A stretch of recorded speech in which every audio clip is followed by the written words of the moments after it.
नमस्कार, न्यूज़ 18 देख रहे हैं आप और मैं हूं आपके साथ जुबैर मलिक। और बुलेटिन की शुरुआत से पहले एक नजर इस वक्त की सुर्खियों पर।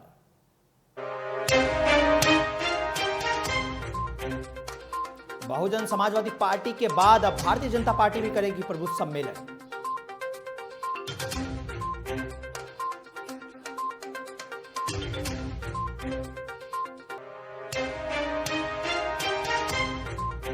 शामली में बदमाशों ने परिवार को बंधक बनाकर लूट की वारदात को दिया अंजाम।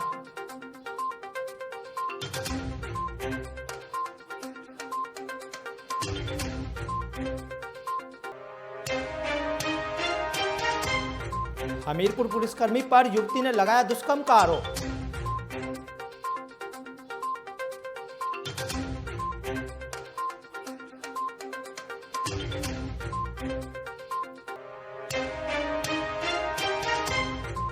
और बिजनौर में एक युवक ने तमंचे से की अंधाधुंध फायरिंग।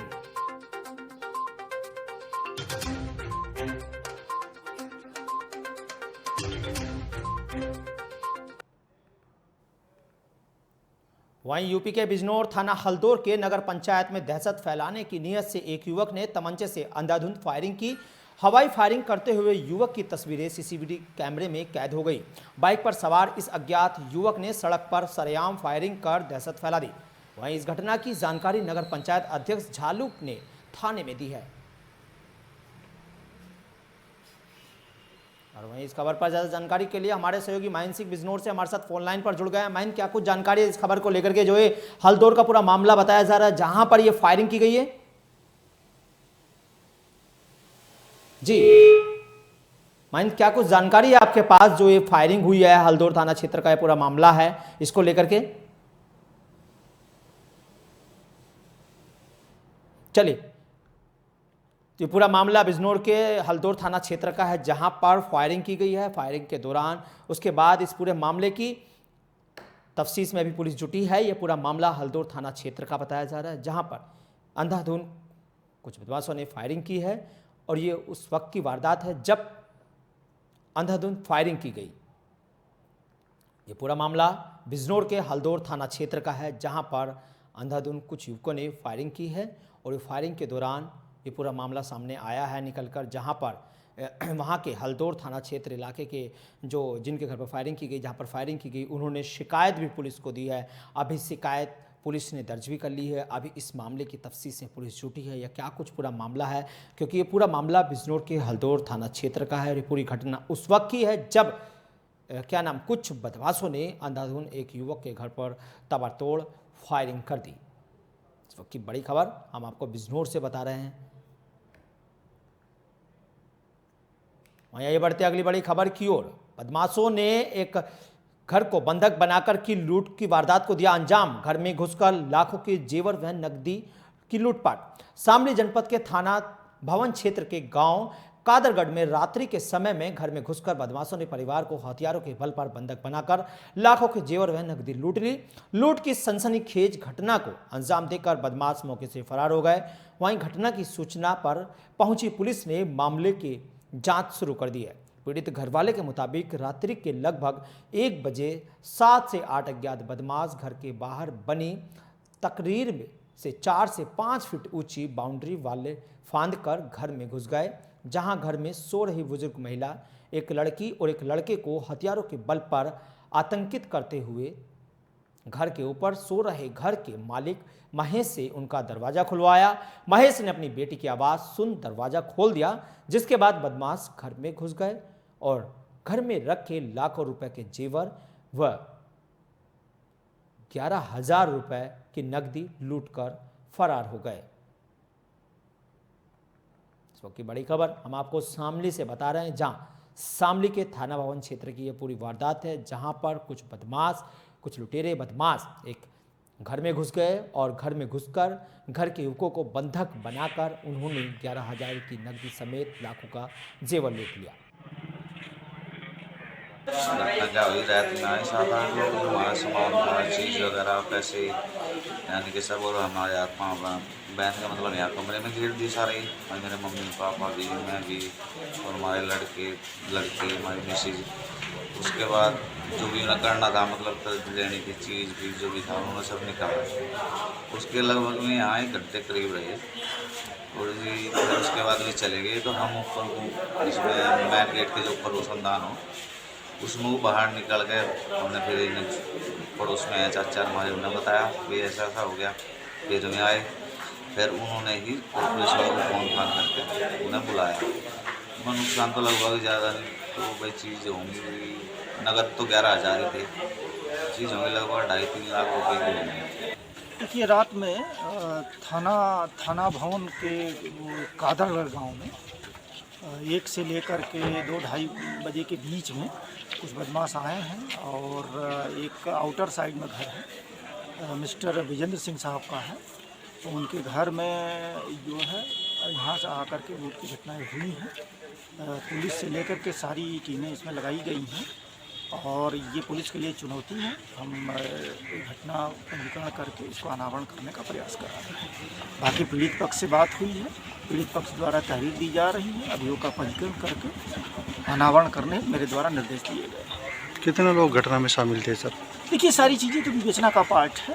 पीड़ित पक्ष से डिटेल में मेरी बात की गई है और उनसे तहरीर भी अभी ली जा रही है और तहरीर के आधार पर विवेचना जब होगी पूरी साक्ष्यों के आधार पर जितने लोग भी इसमें सम्मिलित होंगे अनावरण करके हम इसकी शीघ्र गिरफ्तारी कराने का प्रयास कर रहे हैं।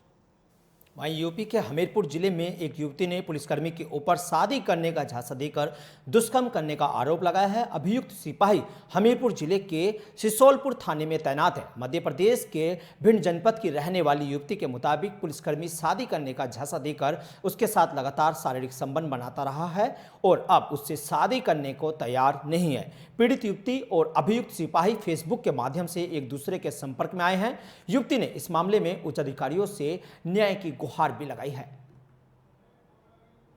वहीं इस खबर पर ज्यादा जानकारी के लिए संदीप कुमार हमारे सहयोगी हमारे साथ हमीरपुर से जुड़ गए। संदीप, क्या कुछ जानकारी है जो कि इस युवती ने आरोप लगाया है सिपाही पर कि उसके साथ दुष्कर्म किया गया है, क्या कुछ ये पूरा मामला है? जी संदीप, ये क्या कुछ इस खबर को लेकर के आपके पास जानकारी है जो इस युवती ने एक सिपाही पर आरोप लगाया है कि उसके साथ गैंगरेप किया, उसके साथ दुष्कर्म किया गया है?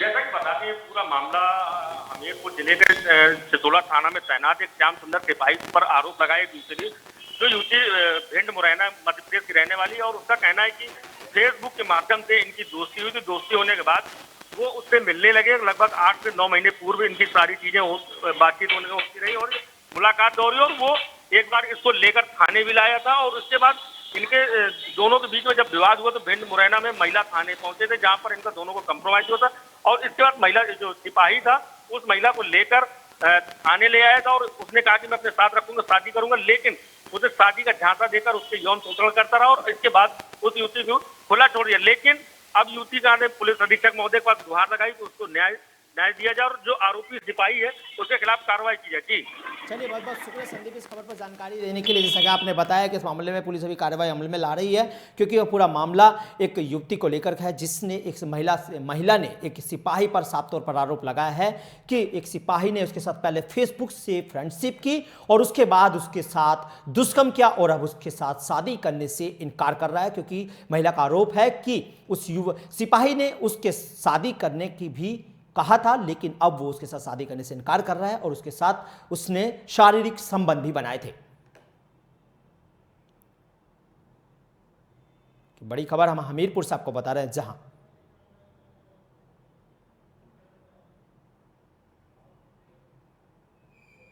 यूपी 2022 विधानसभा चुनाव में जीत के लिए सभी पार्टियां एडी चोटी का जोर लगा रही हैं। इसी के मद्देनजर बहुजन समाज पार्टी की तर्ज पर अब भारतीय जनता पार्टी भी प्रबुद्ध वर्ग सम्मेलन करने जा रही है। आइए इस रिपोर्ट के जरिए आपको दिखाते हैं कैसे बीजेपी ने प्रबुद्ध वर्ग सम्मेलन का ऐलान कर सियासी संग्राम छेड़ दिया है। देखिए रिपोर्ट।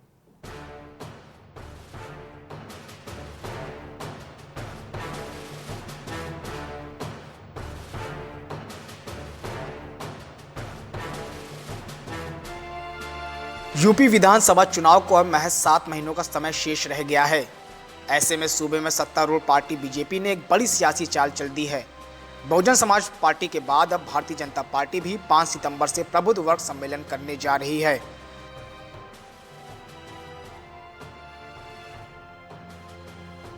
सम्मेलन की जिम्मेदारी भाजपा सांसद सुब्रत पाठक को दी गई है। कहीं न कहीं भारतीय जनता पार्टी से नाराज चल रहे ब्राह्मण वोटरों को लुभाने का प्रयास कर रही है। बहुजन समाज पार्टी के प्रबुद्ध वर्ग सम्मेलन के बाद अब भारतीय जनता पार्टी पर दबाव बढ़ गया है। भारतीय जनता पार्टी के प्रबुद्ध वर्ग सम्मेलन पे सियासी सरगर्मियां तेज हो गई हैं। तमाम राजनीतिक दल भारतीय जनता पार्टी के ऊपर हमलावर हैं और कह रहे हैं कि अगर ब्राह्मण नाराज नहीं है तो फिर क्यों भारतीय जनता पार्टी लगातार प्रबुद्ध वर्ग सम्मेलन कर रही है।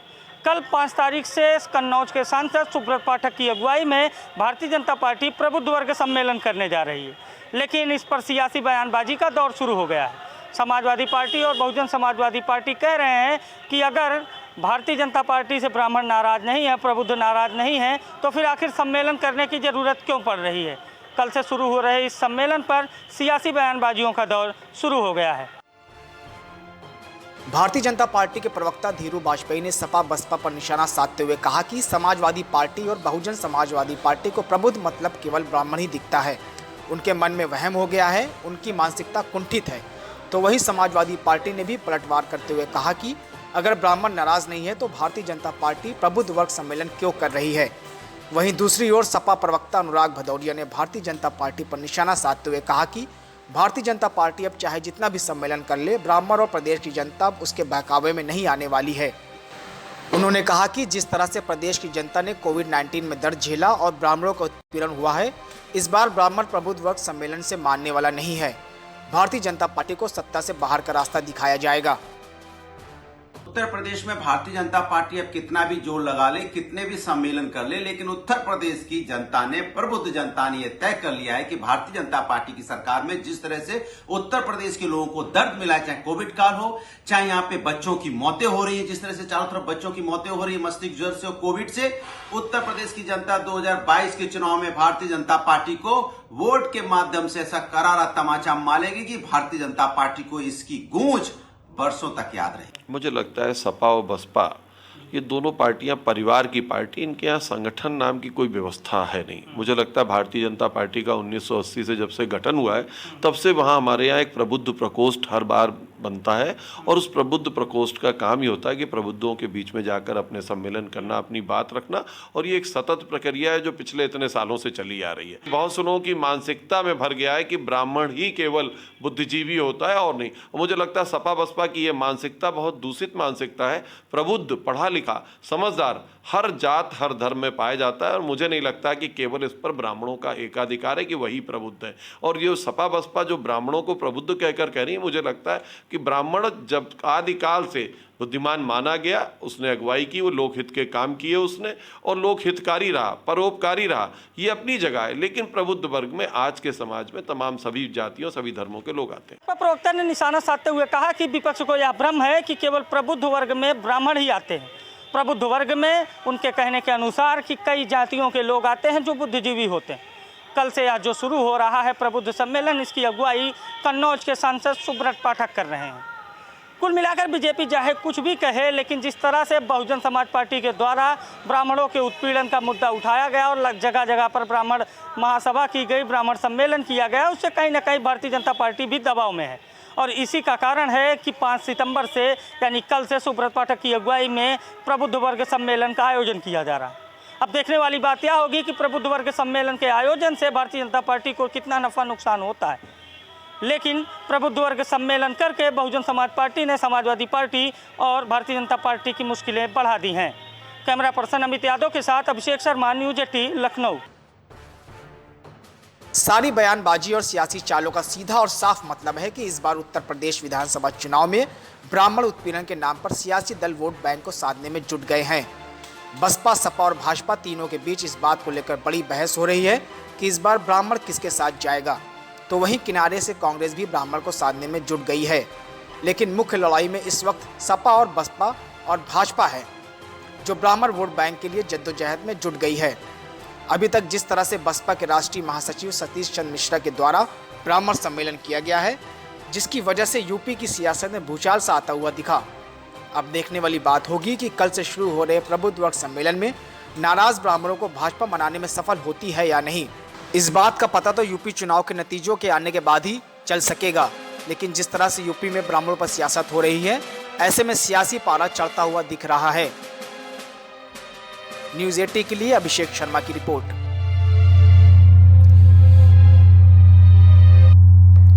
वहीं बिजनौर में सुबह से हो रही मूसलाधार बारिश, चांदपुर थाना परिसर में भरा पानी। इस वक्त की बड़ी खबर हम आपको बिजनौर से बता रहे हैं, जहां बिजनौर में सुबह से हो रही मूसलाधार बारिश और चांदपुर थाना परिसर में भरा पानी। बारिश का पानी ऑफिस तक पहुंच गया है।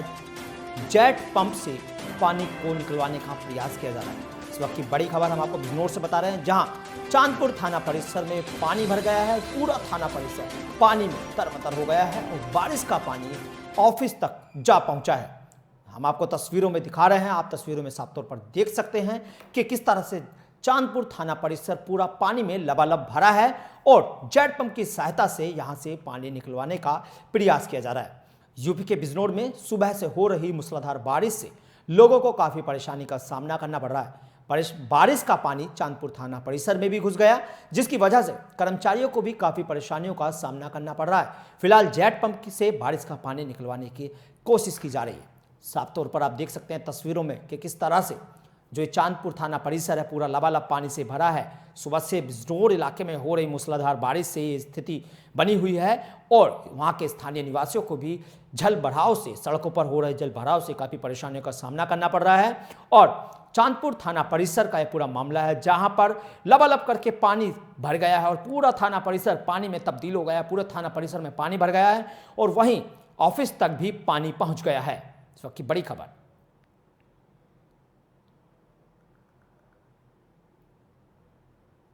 वहीं हमीरपुर से इस वक्त की बड़ी खबर, जहां किशोरी के साथ गैंगरेप की वारदात को अंजाम दिया गया। इस वक्त की बड़ी खबर हम आपको हमीरपुर से बता रहे हैं, जहां एक किशोरी के साथ गैंगरेप की वारदात को अंजाम दिया गया और बाढ़ के कारण बेघर हुई थी ये युवती।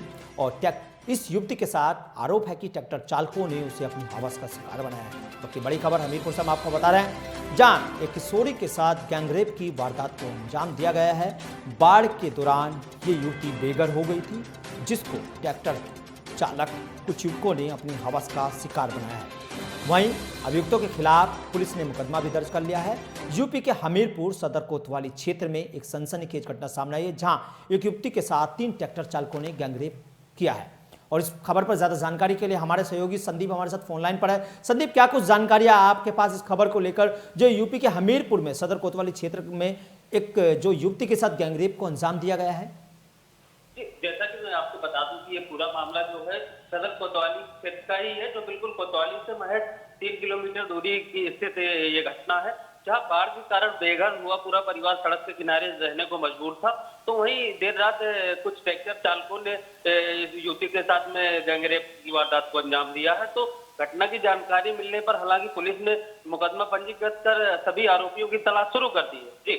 जी, तो संदीप एक चीज और आपसे जानना चाहेंगे, जैसे कि युवती है बेघर हुई है, क्या सरकार की तरफ से भी जो ये लोग बेघर हुए हैं उनको कोई मुआवजा राशि वगैरह दी गई है क्या? नहीं, हालांकि जो बाढ़ की त्रासदी आई हुई थी हमीरपुर जिले में, जो यमुना और बेतवा दोनों नदियों ने जो तबाही मचाई थी, उसके कारण सैकड़ों लोग बेघर हो गए थे। तो उसके बाद में अभी उनको विस्थापित करने का काम किया जा रहा है। जो मुआवजे की धनराशि जो अभी तक पहुंचनी चाहिए वो कहीं ना कहीं तक पीड़ितों तक नहीं पहुंची है। और जो मकान क्षतिग्रस्त हुए तो कहीं ना कहीं उनके एवज में जो सरकारी आवास दिए जाने जैसे प्रावधान है वो अभी कहीं ना कहीं अधूरे साबित हो रहे हैं। चलिए, बहुत बहुत शुक्रिया संदीप आपका इस खबर पर जानकारी देने के लिए, क्योंकि यूपी के हमीरपुर सदर कोतवाली क्षेत्र में यह पूरा मामला सामने आया है, जहां एक युवती के साथ 3 ट्रैक्टर चालकों ने गैंगरेप किया है। और घटना उस वक्त की है जब युवती परिवार संग मोरंग जा रही थी। बताया जा रहा है कि पीड़ित युवती बेतवा नदी में बाढ़ के कारण बेघर हुई थी और खुले आसमान के नीचे अपने परिवार संग रहने को मजबूर थी। वहीं पीड़िता के परिजनों की तहरीर पर पुलिस ने तीनों ट्रैक्टर चालकों के खिलाफ मुकदमा दर्ज कर लिया है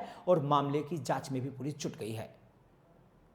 ये खबर हम आपको हमीरपुर से बता रहे हैं, जहां एक युवती के साथ ट्रैक्टर चालकों ने गैंगरेप की वारदात को अंजाम दिया, जिसके बाद पूरा परिवार सदमे में है। और ये पूरी वारदात उस समय की है जब ये युवती बेघर हो गई थी बाढ़ के कारण, क्योंकि बाढ़ के कारण हमीरपुर जिले में काफी लोग बेघर हुए हैं, जिसके बाद इनके पास घर नहीं था और ये युवती सड़क पर आ गई थी। और इस युवती को ट्रैक्टर चालक कुछ युवकों ने अपनी हवस का शिकार बनाया और इसके साथ गैंगरेप की वारदात को अंजाम दिया, जिसके बाद पीड़ितों ने थाने में तहरीर देकर के मामला दर्ज कराया है और पुलिस ने अभियुक्तों के खिलाफ मामला भी पंजीकृत कर लिया है।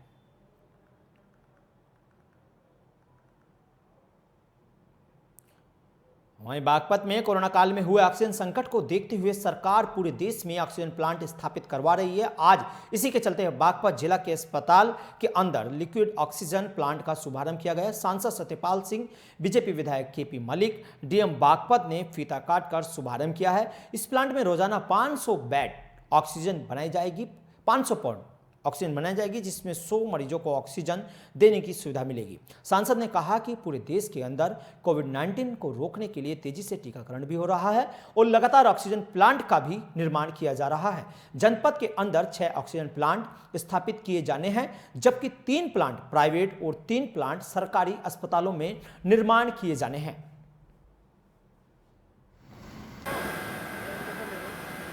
हमारा जो मिनिस्ट्री ऑफ डिफेंस है, संरक्षण मंत्रालय, उनके तहत जो डीआरडीओ है, डीआरडीओ की तरफ से ये हमारा प्लांट लगा है, जिसमें 500 जो है पाउंड का जो है कैपेसिटी है और लगभग 100 मरीजों को उससे जो है ऑक्सीजन दी जा सकती है। और ये तीसरा प्लांट है हमारे बागपत में। इसके अलावा भी दूसरे प्लांट बन रहे हैं। बागपत जो है पूरी तरह से जो मोदी जी का सपना है कि देश को आत्मनिर्भर बनाया जाए, ऑक्सीजन के मामले में भी ये देश जो है आत्मनिर्भर बन रहा है। मुझको नहीं लगता इस तरह की कोई महामारी इस तरह विकराल रूप लेकर के आएगी, लेकिन अगर आएगी तो उस बात के लिए हम तैयार हैं। मैं छोटी सी बात आपको एक ज़रूर बताना चाहता हूँ कि इस देश में जब कोरोना शुरू हुआ तो पूरे देश के अंदर कोरोना टेस्ट करने की एक ही लैब थी, एक ही लेबोरेटरी थी पूना के अंदर। आज पूरे देश के अंदर 2751 है। हमारे यहाँ बागपत में भी अभी डीएम साहब बता रहे थे, यहाँ पर भी बनने जा रही है 500 टेस्ट उसमें पर डे प्रतिदिन उसमें किए जा सकेंगे। और एक और अगली बड़ी खबर हमें बिजनौर से मिल रही है, जहां 3 सगे भाइयों में विवाद इतना बढ़ गया कि बाइक खड़ी करने को लेकर ये विवाद हुआ है और एक भाई ने अपने ही कमरे में आग लगा दी। इस वक्त की बड़ी खबर हम आपको बिजनौर से बता रहे हैं और टीवी स्क्रीन पर आप देख सकते हैं साफ तौर पर किस तरह से आग भड़भड़ाकर जल रही है। ये पूरा विवाद 3 भाइयों में हुआ, जहां बाइक खड़ी करने को लेकर 3 भाइयों में विवाद हो गया और विवाद इतना बढ़ गया कि एक भाई ने अपने ही कमरे में आग लगा दी, जिसके बाद कमरा धू धू कर जल उठा। और तस्वीरों में आप साफ तौर पर देख सकते हैं कि कैसे कमरा धू धू कर जल रहा है। आग लगने से सामान भी जलकर राख हो गया है। काफ़ी सामान, वहाँ पर जो रखा सामान था कमरे में, वो सब जलकर राख हो गया है। और ये विवाद उस समय का है जब एक भाई गाड़ी खड़ी कर रहा था। इसी दौरान 3 भाइयों में गाड़ी खड़ी करने को लेकर विवाद हो गया और पूरा कमरा राख में तब्दील हो गया। बिजनौर जिले के थाना सिहारा के बुढ़नपुर इलाके में एक घर में रह रहे 3 सगे भाइयों में बाइक खड़ी करने को लेकर विवाद हो गया। इस विवाद के चलते एक भाई ने अपने कमरे में आग लगा दी। आग लगने से कमरे में रखा हुआ सारा सामान जलकर राख हो गया।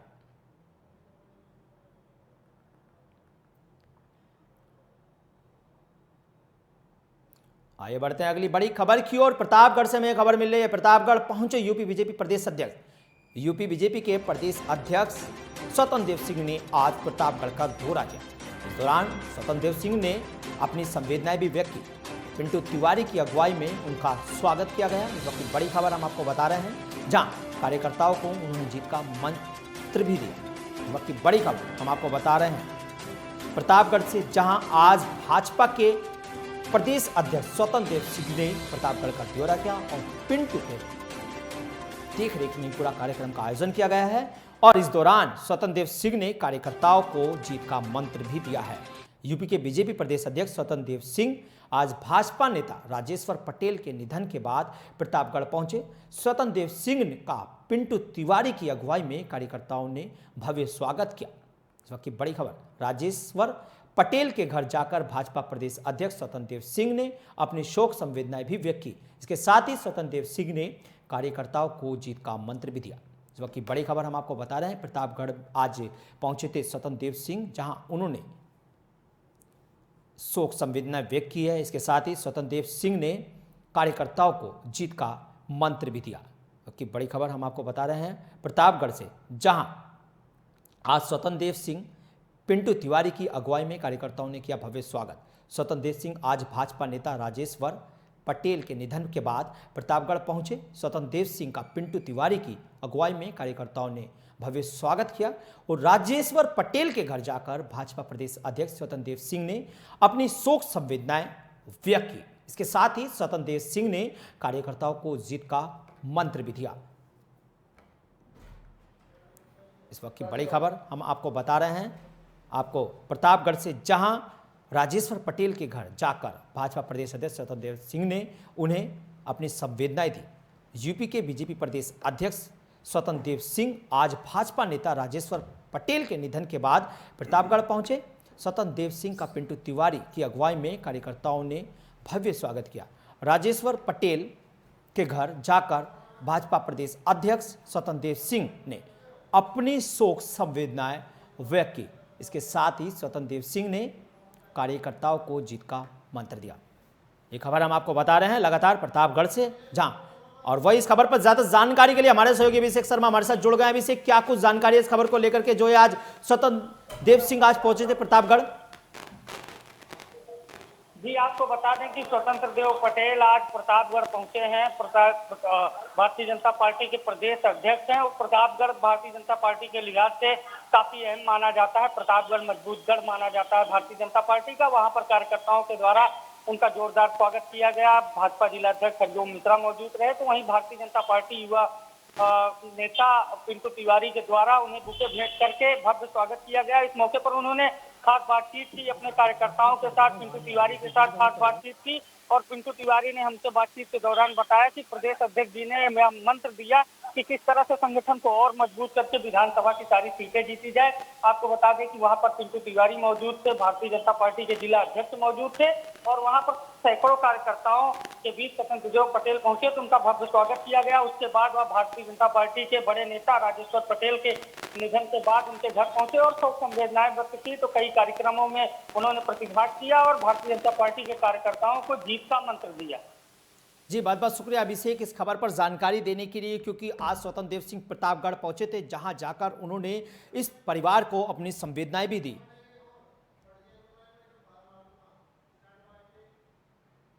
और आइए बढ़ते अगली बड़ी खबर की ओर। इस वक्त की बड़ी खबर हमें मिल रही है, जहां महापंचायत को लेकर के प्रशासन ने एक बड़ा फैसला लिया है।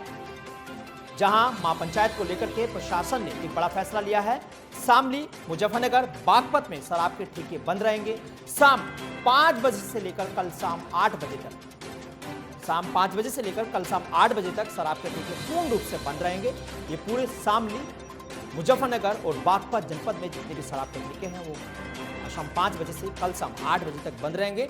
किसानों की महापंचायत को लेकर यह फैसला लिया गया है।